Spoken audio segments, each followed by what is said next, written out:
I don't know if I'm live or not. It says connecting. Now it says hello. Hey, can you hear me? Talking kind of soft. It's CD here. That's me. CD. Yeah, like compact disc. Like Christian Dior. Like creative director. CD. That's what it is. So, you guys like this hat? You know, There's a story behind this hat. I don't know if you're seeing it backwards or not. Like it says obey, but the way I'm seeing it right now on the screen is it's backwards. So it's OBEY. It's not written backwards, it's written forwards. Um, but maybe this is a mirror image that I'm looking at. But anyway, obey, there's a couple of like cool things about it. First of all, this amazing hat, this cool hat. Um, actually is a streetwear brand from I guess it's from the early 2000s, 90s and early 2000s. There's a guy named Shepard Fairey, and Shepard Fairey's a street artist that did a lot of graffiti, kind of like a Banksy sort of character, but known. And he did the stuff with Andre the Giant, the guy from The Princess Bride, like the big guy. And and it was just like a stencil of Andre, and it said "Obey" on it. Um, now, personally, I'm not 100% sure of this, but I think that harkens back to my favorite film of all time, which is the John Waters film "They Live." And "They Live" is Roddy Piper, who is maybe he's Roddy Piper. Um, Anyway, he's a professional wrestler. Acting wasn't really his thing, but he did act in that John Waters movie, They Live. And in the movie, he plays like a kind of down and out bum guy who's like wandering from town to town and kind of like a modern sort of world, but a little bit apocalyptic, but modern, kind of a lot like ours, but without like the devices and things. And he he happens upon this box of sunglasses, and he puts on a pair of the sunglasses, just thinking like, "Oh, I'll wear these cool sunglasses." And what happens then? Well, when he puts on the sunglasses, suddenly he can see in front of him all the things that exist that he wasn't seeing before. Like suddenly he sees like a billboard and it just says obey. And he sees, things that say consume, breed, uh, follow orders, all this stuff. So that's what they live is. And then he starts killing people because they're all aliens. He can recognize when he puts on the sunglasses, he can see that's an alien. And aliens are running everything. They're using subliminal messages, and they're, like, telling everybody to do everything and how to do it, and so in that movie, he's, like starts a one-man war against the aliens that are forcing everyone to obey, and the most famous line from that movie, which I quote this line sometimes, uh is he says, "I'm here to" he goes into a grocery store and he's got a shotgun and he says, "I'm here to chew bubble gum and kick ass, and I'm all out of bubble gum." And then he stops obeying. So anyway, that's the story of this hat. And this particular hat, I got it at the swap meet last week for $2. $2, which is just so awesome because I love it.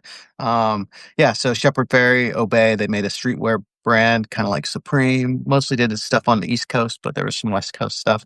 And I like the hat. Two people have noted the hat since I've been wearing it. One is an artist who knew exactly where it came from, and he was like, "Oh, cool hat." And the other was a security guard. I don't know if he knew where it came from or not, but he was a security guard, and he said, "I like your hat. Obey." Um, yeah, I guess security guards like when you obey, obey. Um, so that's the story of this hat.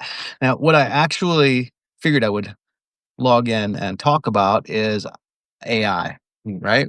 We're all using AI for so much shit now for everything. Like AI is everywhere. And like in a year and a half, in like 2 years, AI has gone everywhere and taken over everything, and there's, like, so many people out of work because of it. They'll say that it's not because of that, the big companies will, but it's because of it, and there's so many people who have lost their livelihoods, and there's so many people that are doing, such cool things that they couldn't do before with the assistance of AI, and blessing and a curse. All right. I've seen all kinds of studies about this kind of stuff. Like in my Discord server, we've had some pretty big discussions. It's called the Laminate Discord server. You can find a link to it on indignified.com. But in the laminate we've had experiments, we've like created some ais, we've created some large language models, we've jailbroke a bunch of ais, we've tried a bunch of stuff. It's not hard, anybody can jailbreak an ai. It's like you don't even have to be that smart. You just basically, yeah, if you want to jailbreak an ai, it's easy to do, and you can find easy ways to do it. But anyway, we've done all that stuff, and I've experimented a lot with ai, and as a writer, it sort of terrified me at the beginning. I was like, shit, my writing is going to be completely replaced by AI. And that, the writing that I used to get paid for once in a while, writing an article for $1 a word, that shit's gone. Like they can, just corporate kind of writing. They just ask Chat GPT to do it and they get just as good, maybe better, because that's not really my forte. I'm a creative writer. I'm an ideas writer. Um, but AI has been pretty bad at that kind of stuff, and AI is still pretty bad at it.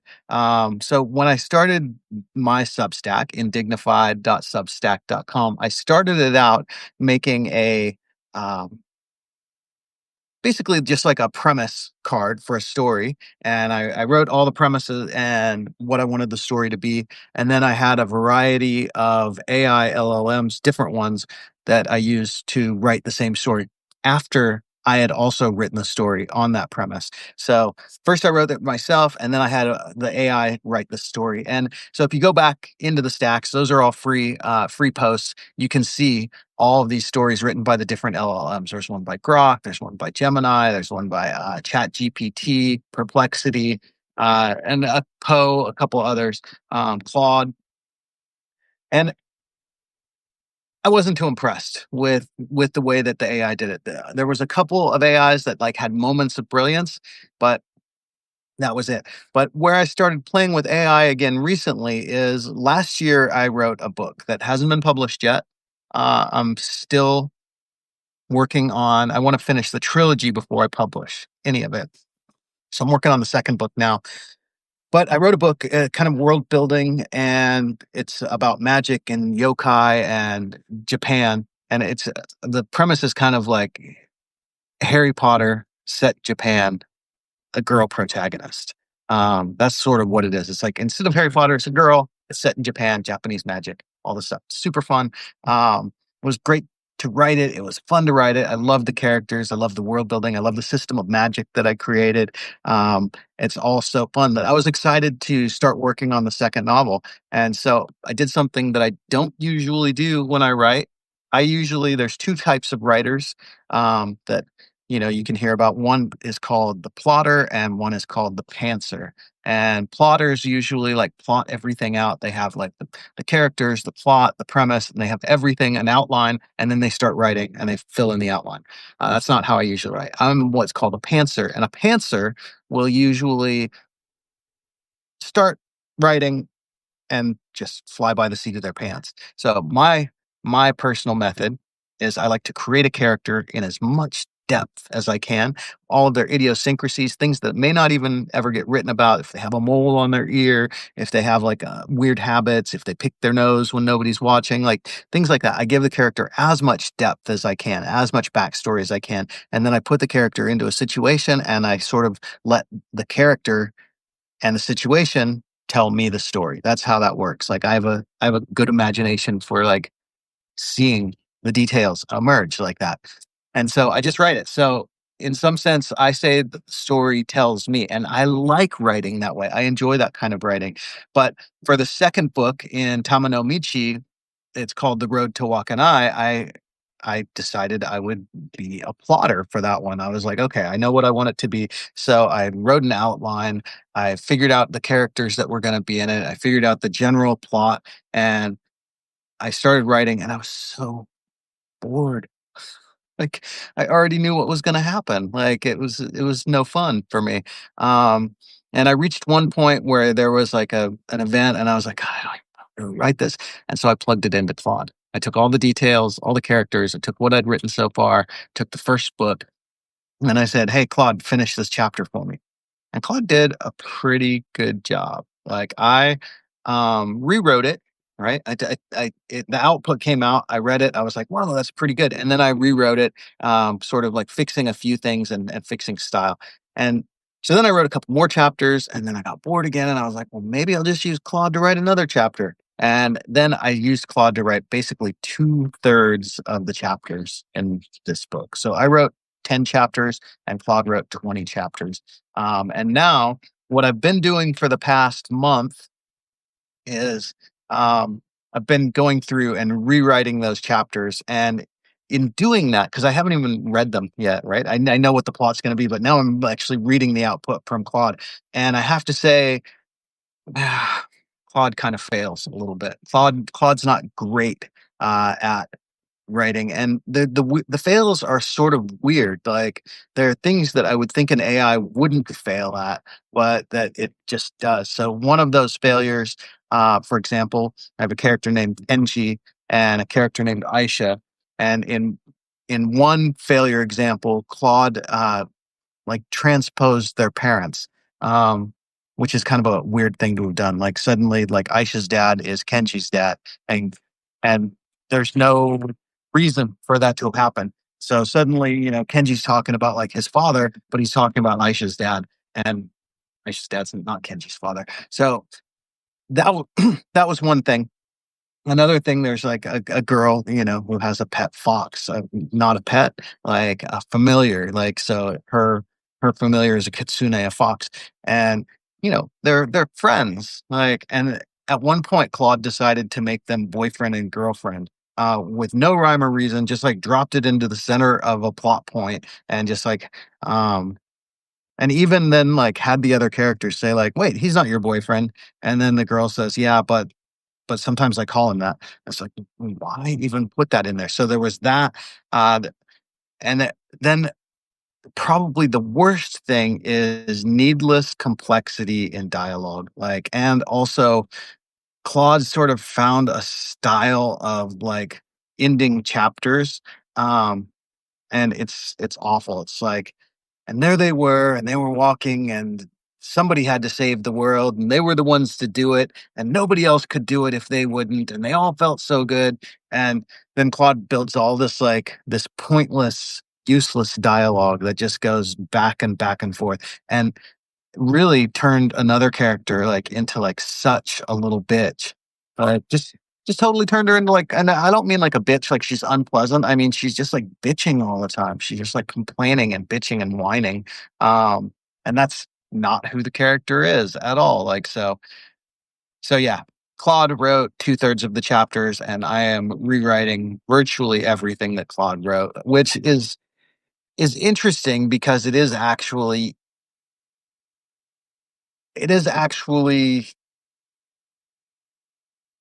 saving me a lot of effort on, on the writing, like, of writing out this thing. Like, basically, Claude fills in all the gaps, and then I go through and I'm able to, like, be like, "Okay, that's good, that's good, that's good, that's not," and about a third of it gets deleted, about another third gets rewritten, and maybe a third or less stays the way that it actually is output from Claude. Now, the tricky thing is, I guess with that book, I mean, just as I'm doing now, I'm going to have to disclose to people like this book was written with the assistance of AI. I did double check and make sure with Anthropic that when you use Claude, the output belongs to you. And so I wanted to make sure that my characters and my story and my output didn't suddenly like become the intellectual property of Anthropic, just by me feeding it into Claude and using Claude, that doesn't happen. So you retain the ownership, you retain the IP, which is a really good thing. Yeah, I don't know if the other LLMs have anything like that. The Claude is the only one that I've really researched in that way. Um, Anyway, I just had some time here. I wanted to talk about that. I wanted to talk about AI a little bit. I wanted to see if I could invite my friend Edward Carpenter to join here. But it looks like Edward has gotten off of Substack a little bit. I'm also going to invite Dylan Mares to join, and we'll see if maybe those guys can join us. That would be super cool. They are both paid subscribers, and I think that that's something like that is going to be the case. Like I'm gonna sometimes have guests I'll invite, but in general, I'm gonna make it possible for all of my paid subscribers to join me on calls like this. And I know that these two guys in particular have quite a lot to say about AI and about writing and about Web3 and the future of writing and things like that. So it would be cool to have them here. Not today, maybe next time. Um, yeah, I don't really have much more beyond that. It's a beautiful day here in Hawaii. I am still in Hawaii for about another week, and we'll see if this madness with the FAA and air traffic controllers and the government shutdown and uh, the FAA having to shut down or shutting down 10% of flights, which that happened in Honolulu also. We'll see if that affects my flight out. Hopefully not. I think given the Trump administration's like disdain of people of foreign origins, I would think they don't want to delay flights going to other countries. So maybe that's going to be good. I hope so. And I hope my flight doesn't catch on fire, but it's okay. I'm not flying in a UPS plane. Um, I had a friend who she told me something the other day, and I thought it was funny because I had the same thought, and it's a little terrible. It sort of like shows the selfishness of um, myself, I'll say, and other people. And that was when I heard about that UPS plane crashing. It was on its way to Hawaii. Uh, the first thing that went through my mind was like, "Oh, was I expecting any packages?" And then I was like, "Oh shit, that's awful. People died." But the first thing was a selfish thought. It's awful. Anyway, please obey yourself. Yeah, be happy. Obey your rules. Explore Taoism. Do rocks, not talks, and have a great day. I'm just going to go now. Thank you for joining me today. Thanks for watching this after the fact, or Rixford's Library of Wonders. Thanks for joining and being here. Hope your day is good. Aloha.